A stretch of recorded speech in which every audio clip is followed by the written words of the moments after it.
할렐루야. 예, 설 잘 보내셨습니까? 예. 오늘 우리 수요일 명절 기간이지만 또 교회에 올라와서 찬송하고 또 기도하고 오늘 요한일서 5장 말씀을 듣게 되는데 오늘 말씀의 제목은 영생의 확신입니다. 영생. 예. 우리가 예수님을 믿는 가장 중요한 이유는 성경은 영생이라고 합니다. 영생. 생명이 가장 중요하죠. 돈을 버는 것도 중요하고 대학에 가는 것도 중요하고 군대에 가기도 하고 결혼하는 것도 중요한데 우리에게 가장 중요한 것은 무엇입니까? 생명이죠. 생명. 맞죠? 이 생명. 생명을 살리는 것이 세상에는 두 개가 있습니다. 뭐가 있습니까? 병원이 있고 그 다음에 교회가 있죠. 맞죠? 병원은 교통사고가 났을 때, 또 몸 안에 또 질병이 생겼을 때 그런 피지컬한 부분들을 고쳐내는 것이 바로 병원이라고 할 수 있고, 교회는 사람의 영혼을 다시 살리는 기관이라고 할 수가 있습니다. 여러분, 도덕적이고 윤리적인 것이 어떻게 보면 법률이기도 하지 않습니까? 근데 도덕적이고 윤리적인 것보다 더 중요한 게 뭡니까? 이 생명이죠. 여러분, 갑자기 도로를 가는데 앰뷸런스 삐용삐용 이렇게 위급 신호를 알리면서 차가 막 이렇게 달립니다. 30km, 40km 도로인데도 빨리 이래 달립니다. 그리고 빵빵거리면서 새치기를 하려고 합니다. 근데 저 사람들 보면서 법이 다 존중이 되어야 되지만도, 이야, 저 사람은 법도 지키지 않네. 저 운전자는 법도 지키지 않네. 모든 것을 공평하게 법으로만 해결한다고 하면 진짜 위급한 환자, 또 출산을 앞둔 사람들, 이 생명이 굉장히 위기에 처할 수도 있겠죠. 그래서 윤리, 도덕 이런 것보다 더 중요한 것이 무엇입니까? 이 생명이라고 볼 수가 있습니다. 그래서 예의 조항으로 이렇게 그것을 두기도 이렇게 하죠. 그래서 이 생명은 굉장히 중요합니다. 생명이 가장 우선이죠. 근데 우리가 예수님을 믿는 가장 중요한 이유는 사람이 죽어도 사후세계가 있다라고 하는 것이죠. 여러분, 사후세계를 믿습니까? 예. 사람이 딱 죽으면 영혼이 분리되면, 어떤 사람이 또 실험도 했다고 그러죠. 영혼이 죽을 때, 분리가 될 때, 영혼이 떠나갈 때 몇 그램이 빠질까, 그것을 실험했던 그런 사람도 있지요. 분명하게 영혼이 분리가 되는 것을 1차적인 죽음이라고 하죠. 그런데 성경은 놀라운 비밀을 알려주는데, 몸과 영혼이 분리된 이후에 다시 이 분리되었던 몸과 영혼이 다시 결합을 해서 하나님 앞에 서는 그러한 하나님 앞에 서게 되는 그런 심판의 역사가 반드시 있다는 것을 말씀하고 있습니다. 그걸 특별계시라고 그러죠. 성경에서만 그것을 말씀하고 있습니다. 그래서 모든 사람은 죽어도 영생을 살게 되는데, 영혼이 지옥에서 살든지 영혼이 천국에서 살든지 나누어지게 됩니다. 사람들이 교회를 다니고 신앙생활을 이렇게 하는 궁극적인 이유는 바로 영생 때문이다라고 말씀합니다. 그래서 오늘 우리는 요한일서 5장 13절을 읽었는데 한 절 한 절이 참 중요하거든요. 그래서 우리 13절 같이 한번 읽어볼까요? 같이 읽습니다. 시작. 내가 하나님의 아들의 이름을 믿는 너희에게 이것을 쓰는 것은 너희로 하여금 너희에게 영생이 있음을, 무엇이 있음을요? 하나님의 아들을 믿는 너희에게 꼭 반드시 알려주고 싶은 것 있다. 지금 당신이 처절하고 고독하고 두렵고 요즘 사람들은 고독사가 굉장히 많거든요. 외롭거든요. 근데 결국은 여러분 리더가 되려고 하고 진정한 지도자가 되려고 하고 진정한 부자가 되려고 하고 시간이 지나갈수록 사람들은 결국 다 어떻게 되느냐면 같이 봅시다. 고독합니다. 다 고독해요. 고독을 다 모든 사람이 죽게 되는 것처럼 모든 사람이 시간이 지나감에 따라 어떤 상태에 놓이느냐, 바로 고독의 상태에 놓인다라고 하는 것입니다.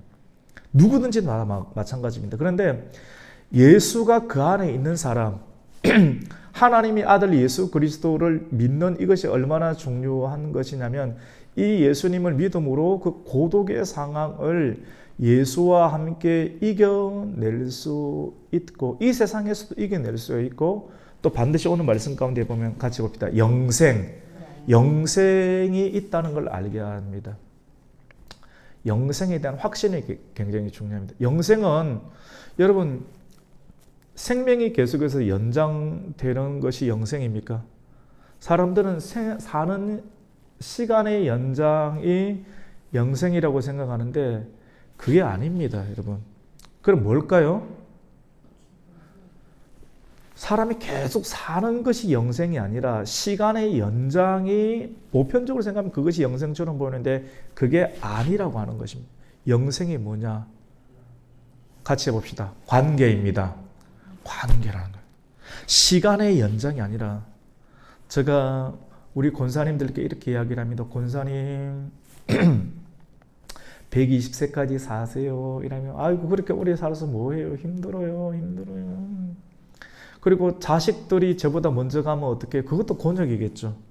여러분 너무 오래 사는 것이 좋습니까? 예를 들어서 여러분 흥선대원군이 지금까지 살아있으면 좋겠습니까? 이수신 장군이 지금까지 살아있으면 좋겠습니까? 주변에 한 300살, 400살 먹은 사람이 옆에 계속 있으면 이 세상이 아름다울까요? 그런 거 보면 하나님께서 적절하게 태어나게 하시고 적절하게 이렇게 돌아가시게 때를 아름답게 만드시는 것, 여러분 하나님 역사는 가만히 생각해 보면 굉장히 중요합니다. 여러분 같이 해봅시다. 영생은 관계입니다. 지금 이렇게 하나님과의 관계 그리고 교회와의 관계, 이 관계를 계속 잘 유지해 가는 것. 여러분 성경에 보면 천국을 비유하는데요. 천국을 정확하게 말을 못해요. 이 세상의 모습과 언어로 우리가 형용할 수가 없어요. 그래서 천국은 마치 포도원 품꾼의 비유와 같다. 그리고 여러분 결혼을 하기 전에 저 남자와 저 여자가 만날 때 여러분 가슴이 두근두근 뛰면서 좋나요 안 좋나요? 굉장히 좋죠, 맞죠? 여러분 이게 사람이 굉장히 기분이 좋고 애틋하고 좋은 상태 중에 하나가 결혼이고 결혼 중에서 가장 최고의 때가 남자와 여자가 서로 알아갈 때, 연애할 때 이것보다 더 아름답고 좋을 때가 별로 없지 않습니까? 이런 때를 성경은 뭐라고 비유하느냐면 혼인잔치라고 비유하지, 맞죠? 그래서 천국은 마치 뭐가 같습니까? 혼인잔치와 같다. 굉장히 좋죠, 맞죠? 초콜릿을 먹을 때보다 관광차를 타고 빙글빙글 롯데월드 가서 관람차를 타는 것보다 케이블카를 타는 것보다 훨씬 더 좋은 것이 사랑하는 사람과 연애하기 위해서 만나고 차 마시려고 나아가는 그 상태, 최고 아름답고 거룩한 상태 아닙니까? 그 천국의 상태를 최고로 비유한 것이 혼인잔치의 비유, 뭐 이런 것으로 성경은 비유를 하고 있습니다. 딱 이거다라고 말 못해요. 그때의 상태가 얼마나 사람에게 건전하고 깨끗한 흥분과 기쁨을 주느냐. 천국은 다 이래 이 비유로 설명을 하고 있습니다. 같이 봅시다. 관계입니다. 시간의 연속, 흥성대원군이 살아있거나 당군이 지금까지 살아있다면 얼마나 끔찍하겠습니까? 나도 누군가에게 당군처럼 흥성대원군처럼 288세가 되어서 누군가에게 있다. 이 되겠습니까? 죽음 문제도 해결이 안 될 것이고요. 너무 어려울 거예요. 적절할 때 죽고 적절할 때 태어나는 것, 또 죽음을 가진 자가 또 아름답게 죽으면서 하나님 나라에서 본다라고 하는 것은 굉장히 의미가 있습니다. 요한복음 17장 3절 말씀 가운데 영생은 유일하신 참 하나님과 그리고 그가 보내신 예수 그리스도를 아는 것이다라고 말하고 있습니다. 아는 것. 여러분, 이 요한 1서의 내용에 굉장히 중요한 것은 사랑이기도 하고 안다라는 말 굉장히 많이 쓴다고 했죠. 맞죠? 같이 해봅시다. 안다. 그래서 예를 들어서 원차영 사모하고 저하고 부부인데 나는 원차영 사모가 나를 사랑할 줄 믿습니다라고 말하는 것이 맞습니까? 그냥 편안하게 저는 저 남편을 압니다. 안다는 게 굉장히 파워가 있죠. 맞죠? 그 사람을 안다는 거예요. 그 사람이 어떤 사람인지 반드시 이 시간에 이렇게 돌아올 거라는 거 안다라고 하는 거예요. 어떤 어려운 상황 가운데서도 이 자리에 있을 것이다라는 걸 안다라고 하는 거예요.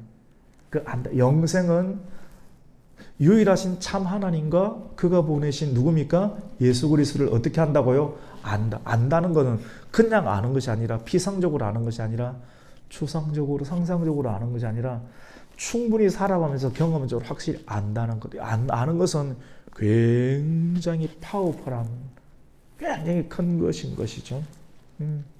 그래서 오늘 이제 13절을 해석을 했고요. 오늘 14절 말씀 가운데 보면 그를 향하여 우리가 가진 바,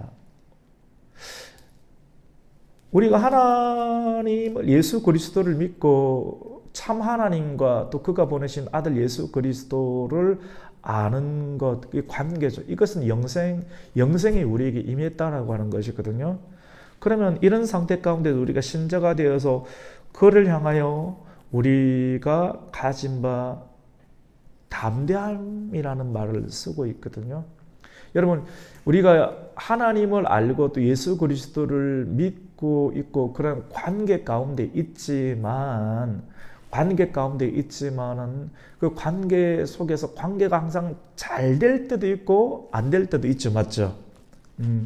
예를 들어서 오늘 우리 자녀들이 이렇게 설날이라서 이렇게 만났는데 우리 자녀들하고 부모와의 관계가 항상 행복하고 좋아야 되지만도 그렇지 않을 때가 있나요, 없나요?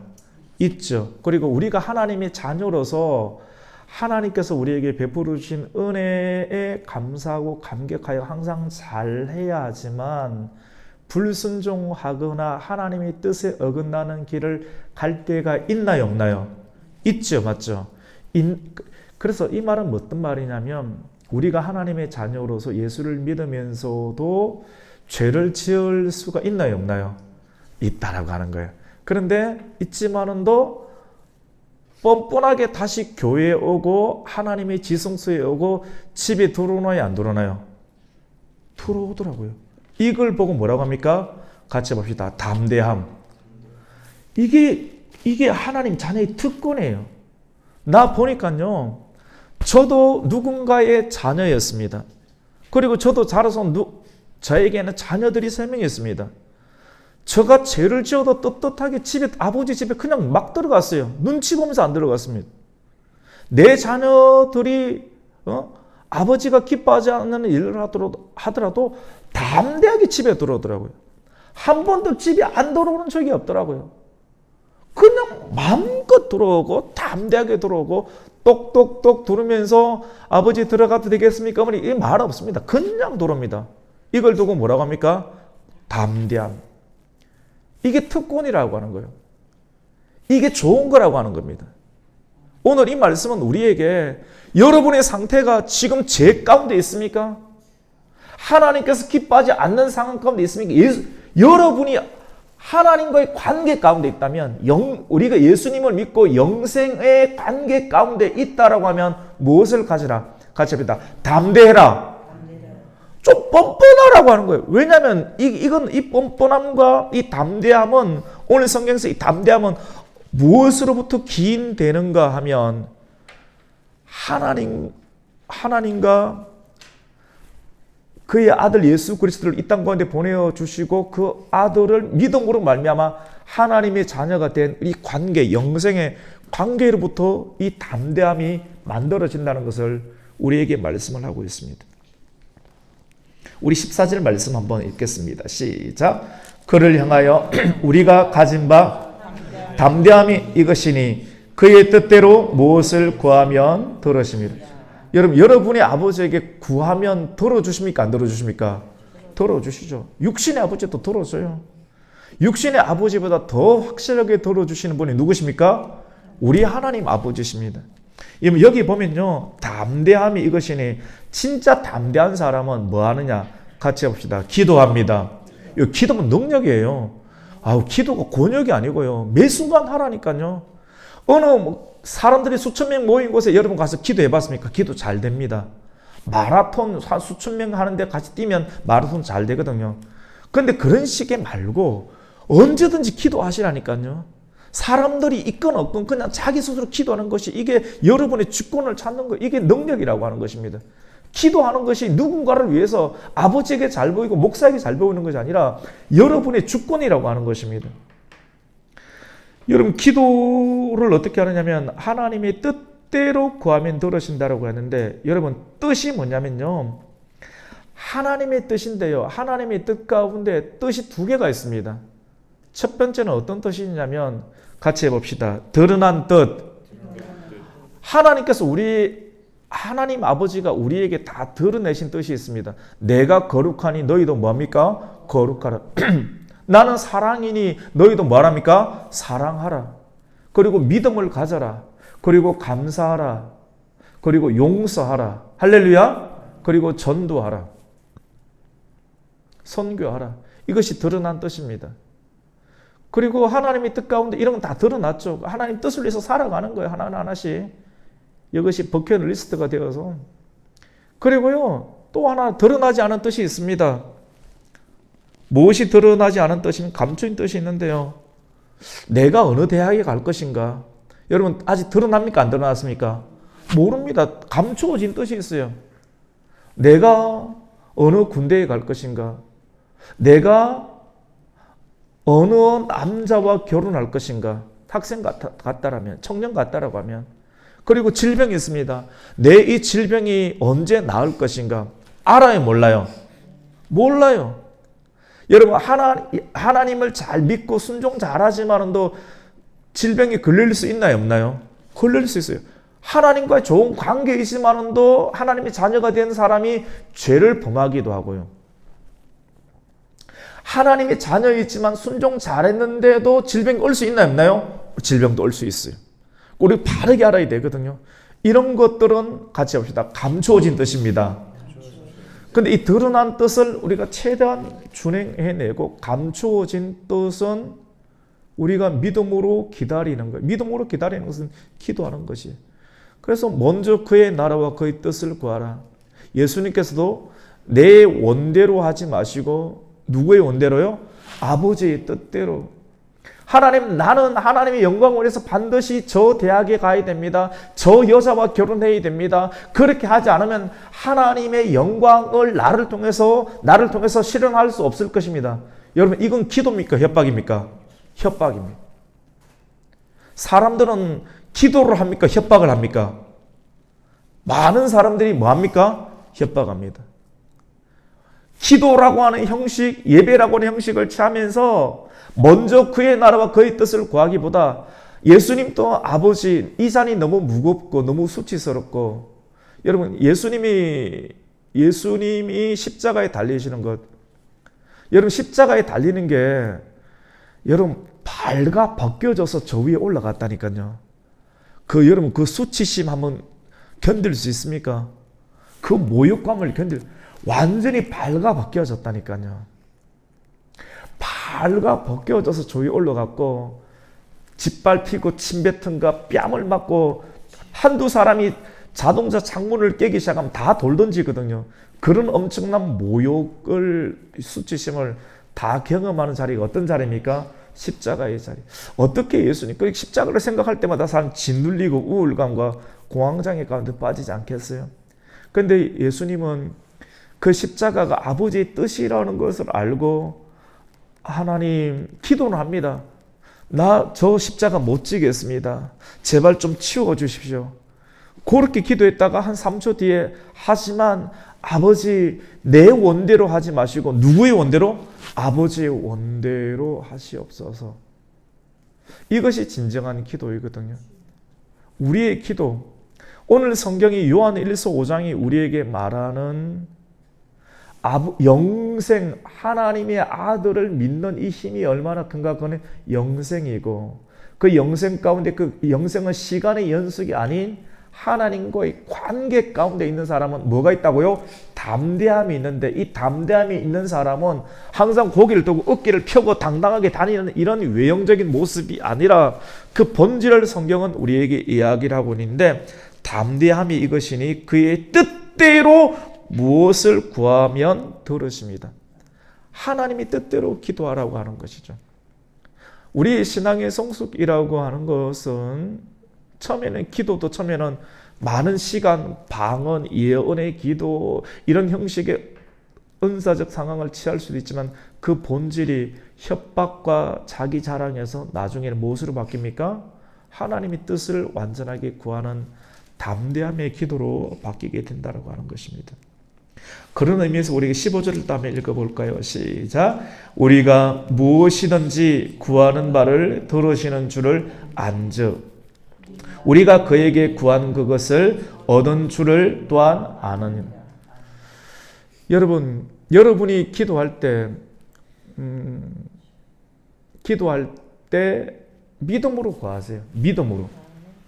믿음으로, 절망으로 구하지 마시고요. 학생은 믿음으로 구하시고 절망으로 구하지 마시고, 그리고 믿음으로 기도할 때 처음에는 내가 원하는 것을 기도하는데 나중에 성령의 인도를 받게 되거든요. 성령의 인도함 가운데 기도를 대학을 가든지 군대를 가든지 어떤 상황 가운데 있든지 하나님이 성령의 인도함을 가지고, 대학에 갈 친구는 어느 대학에 자기 원하는 걸 기도하세요. 그리고 군대에 가야 될 친구들은 어느 군대에 가야 됩니까? 해병대를 가야 됩니까? 특수부대를 가야 됩니까? 육군을 가야 됩니까? 방위를 가야 됩니까? 우리가 모르지만 하나님 인도함을 가지고 기도를 하는 거예요. 기도하다 보면 성령의 인도함을 받고, 그리고 기도를 마치게 되면 그 기도대로 응답된 줄을 알고 믿음으로 행동하라고 하는 것입니다. 오늘 한 절 한 절이 되게 귀한 내용들이 많은데요. 지금 이제 하려고 하는 16절 내용은요, 우리가 아버지와의 관계 가운데 있지만 아버지와 자녀, 믿는 자와 또 믿음의 주체가 되시는 예수 그리스도의 그 관계들 속에서 이 관계가 영생이거든요. 사람의 관계는 조금 가다 깨어져 버릴 수 있잖아요. 근데 한번 맺어진 주님과의 자녀의 관계는 같이 합시다. 영원합니다. 그러니까 우리의 한 번적인 실수를 통해서 내 관계는 다 깨어졌다 뭐 이런 식으로 생각하면서 포기하지 말라고 하는 의미가 이 성경 말씀 가운데 굉장히 깊이 있게 있습니다. 그래서 오늘 16절은 이런 관계 가운데 있지만도 죄를 범할 수 있다는 것을 말하고 있고요. 죄에도 오늘 성경 가운데 굉장히 난해한 구절인데요. 사망에 이르는 죄가 있고 사망에 이르지 아니하는 죄가 있다는 것을 밝히고 있고, 그리고 사망에 이르는 죄를 누군가가 범하게 될 때 그 사람에 대해서 교회와 중보의 기도자들이 어떠한 태도를 취해야 하는 것까지 세밀하게 기록하고 있습니다. 그래서 성경을 묵상해야 되는 이유가 여기 있습니다. 굉장히 엄청난 진리들이 성경에 이 보석처럼 박혀 있거든요. 우리 16절 말씀 같이 읽습니다. 시작. 누구든지 형제가 사망에 이르지 아니하는 죄 범하는 것을 보거든 구하라. 그리하면 사망에 이르지 아니하는 범죄자들을 위하여 그에게 생명을 주시리라. 사망에 이르는 죄가 있으니 이에 관하여 나는 구하라 하지 않노라. 우선 이게 처음 읽어보면 잘 몰라요. 그런데 이걸 설명을 해드릴게요. 우선 16절 안에는 그러면 여러분 이렇게 누구든지 형제라고 하는 것은 뭐 친형제일 수도 있고 교회의 형제들, 성도 간의 형제일 수도 있고 이웃 간의 다 형제일 수도 있습니다. 형제가 사망에 이르지 아니하는 죄 범하는 것을 보거든. 누군가가 죄를 짓는 것을 교회에 있는데 어떤 집사님이 사망에 이르지 않는 죄를 범하는 경우를 볼 때가 있나요, 없나요? 근데 이제 수식어가 있습니다. 죄를 짓는 것은 볼 때가 있죠, 맞죠? 근데 그 죄를 단서를 달았는데 뭐에 이르지 않는다고 합니까? 사망에 이르지 않는 죄. 우선 죄 두 가지를 이 말씀은 해석을 해야 되는데 죄는 두 가지가 있는데 같이 부터 사망에 이르는 죄.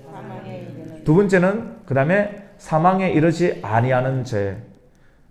이 죄를 지으면 결국은 뭐가 됩니까? 사망이 있는 죄가 있다고 합니다. 야고보서 말씀 가운데 욕심이 잉태한 적 뭐를 낳습니까? 죄를 낳고 죄가 계속해서 내버려두면 어떻게 됩니까? 장성하여 뭐를 낳습니까? 사망을 낳는다. 그래서 이 죄가 탁 붙는 것은 자석처럼 탁 붙는 것은 뭐가 있습니까? 욕심이다. 사람 안에 욕심.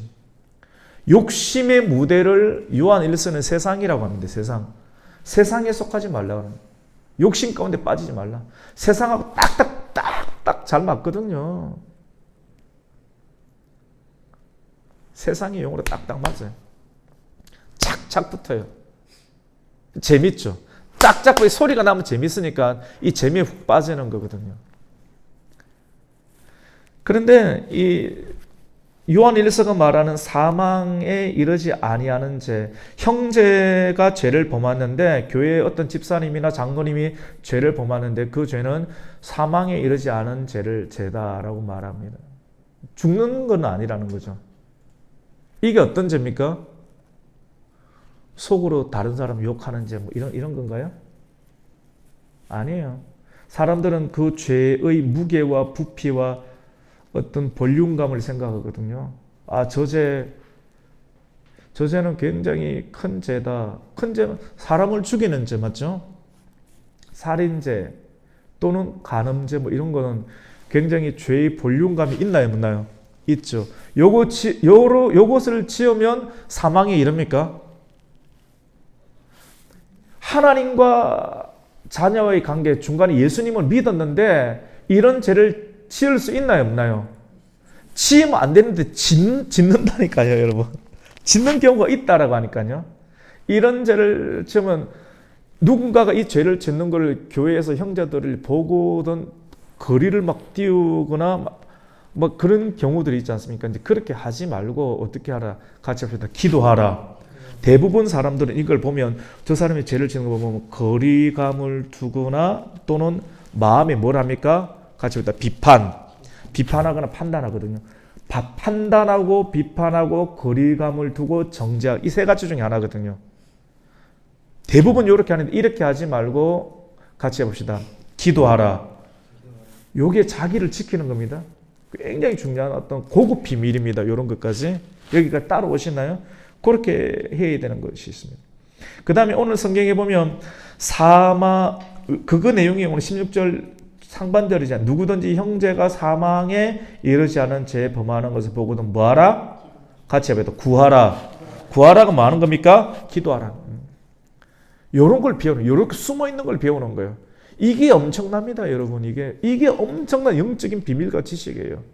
이게 영적인 지식을 알물 더해가는 거예요. 인공지능에 줄 수 없는 굉장히 깊이 있는 인격적인 지식이에요. 이것을 순종해서 자기 것으로 만드는 사람은 보이지 않는 영적인 세계 가운데서도 빛 가운데 인도함을 받을 수 있게 되는 것이죠. 오늘 16절에서 두 번째로는 사망에 이르는 죄가 있다고 합니다. 구하라 다음에 그리하면 나오죠. 그리하면부터 읽어봅니다. 시작. 그리하면 사망에 이르지 아니하는 범죄자들을 위하여 그에게 뭡니까? 생명. 여러분이 그 사람을 이렇게 기도하면 생명이 그 사람이 증가되니까 여러분을 통해서 생명이 흘러가니까 여러분도 좋고 그 사람도 좋고 그 사람의 관계가 진짜 끈끈해지는 거죠. 기가 막힌 것이죠. 그 다음에 긴자 두 번째 읽습니다. 생명을 주시느라 다음에 시작. 사망에 이르는 죄가 있으니 이에 관하여 나는 구하라 하지 않노라. 그 사망에 이르는 죄가 있는데 이것을 보고든 기도해 주라 합니까? 해주지 말랍니까? 하지만 굉장히 분명합니다.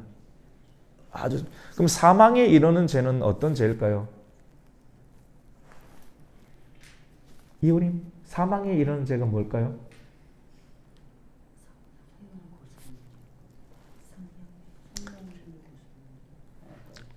일반적으로 이 사망에 이르는 죄는 어떤 죄냐면, 이 요한 일서의 내용은 궁극적으로 최고의 중심이 뭐냐면 같이 예수 그리스도. 그래, 예수 그리스도를 우리가 믿어야만 뭘 얻습니까? 구원과 영생이거든. 요걸 아는 건데. 그러니까 예수 그리스도를 믿어야 되는데, 이 예수 그리스도를 믿으려고 하면 예수 그리스도를 인정해야 되죠. 맞죠? 인정하고 받아들여야 되는데, 예수 그리스도를 끝까지 거부하는 죄. 여러분, 사람은 좋은데 예수 그리스도를 거부하는 사람 있어요? 없습니까? 이게 진짜. 차라리 있잖아요. 술 먹고 담배 피고 조금 연약한 사람이 예수 믿기 훨씬 쉬워요. 그 사람을 따뜻하게 인격적으로 인격적인 상처가 있거든요. 상처를 몇 달씩 끌어안고 해주고 또 품어주고 이렇게 하면 그게 치유가 되거든요. 그 예수님의 사랑으로 그렇게 하면 웬만한 것들은 정리가 되잖아요. 그래서 그 사람 때문에 교회를 나오고 예수님을 계속 믿는 관계로 쭉 발전할 수 있는데, 술 먹고 담배 피우고 뭐 조금 못된 짓 하고 이거 괜찮다니까.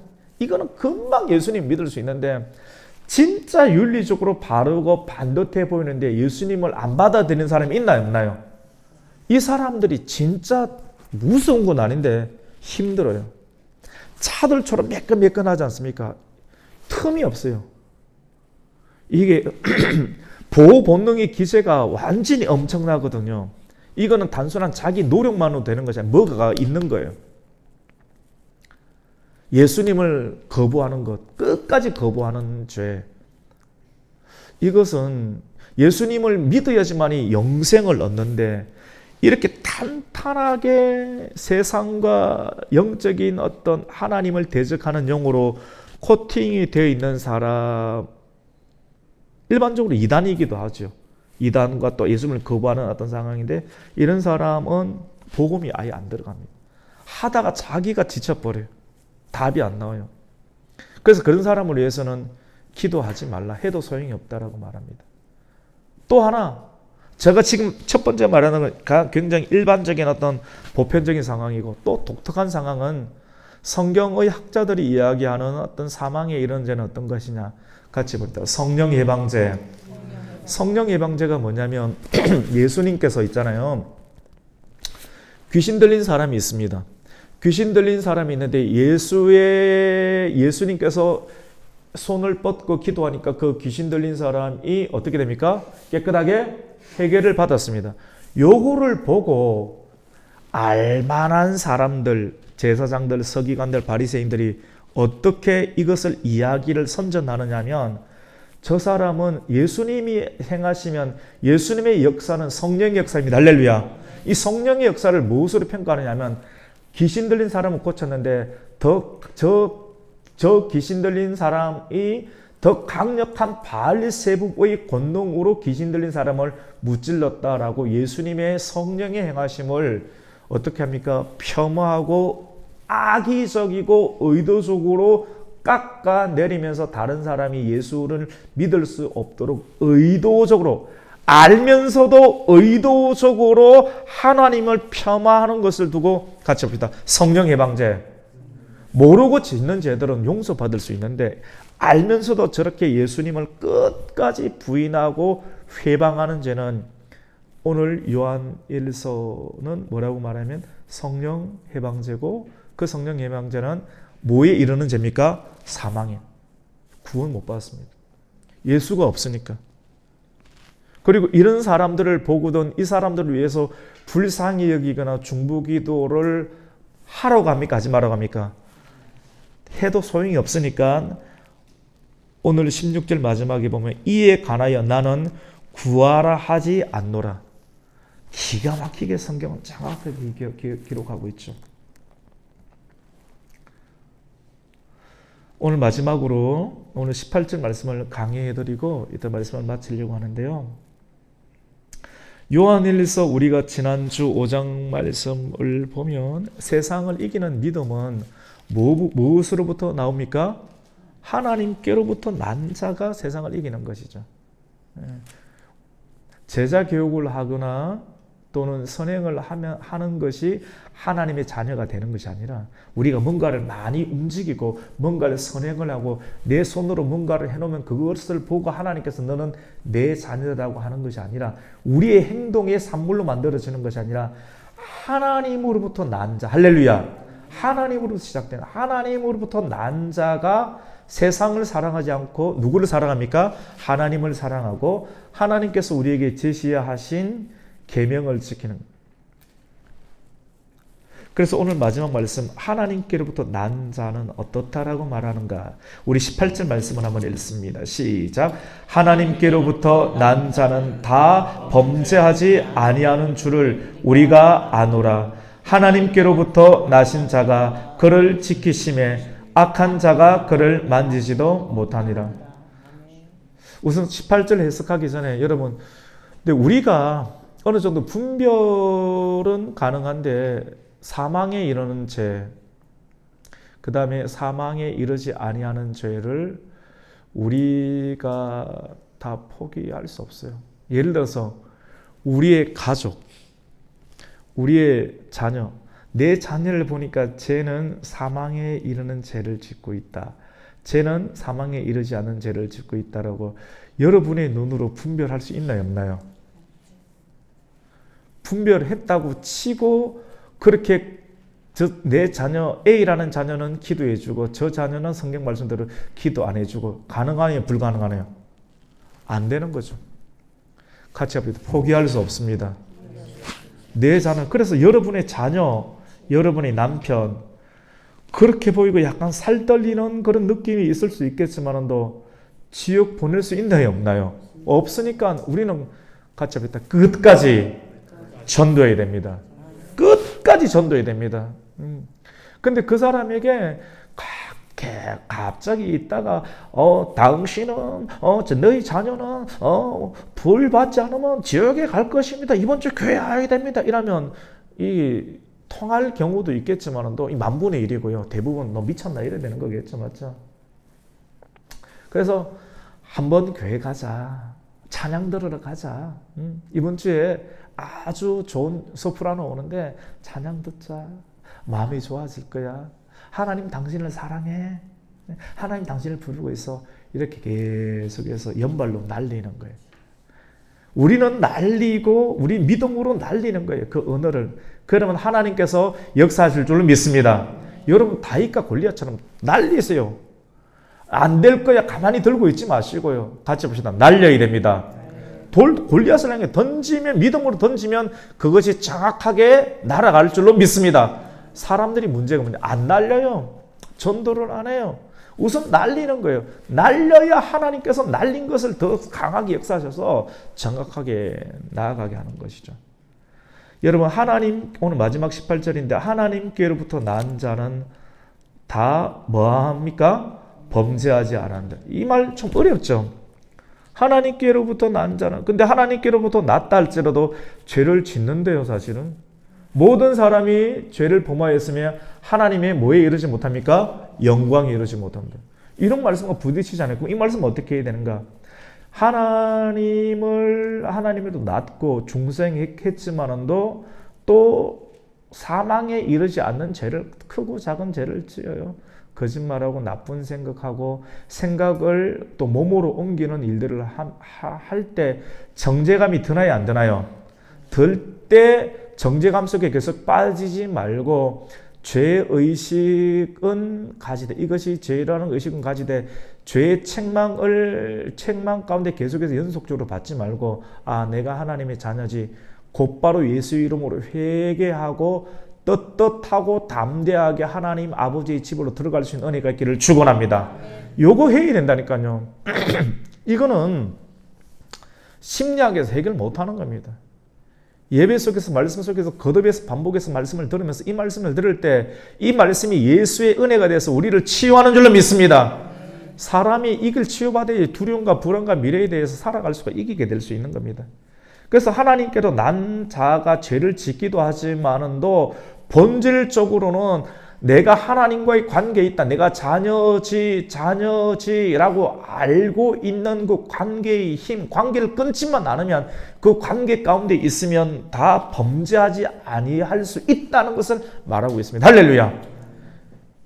사람이 죄를 지을 때 하나님을 잠시 내 심장에서 떼놓고 죄를 짓습니다.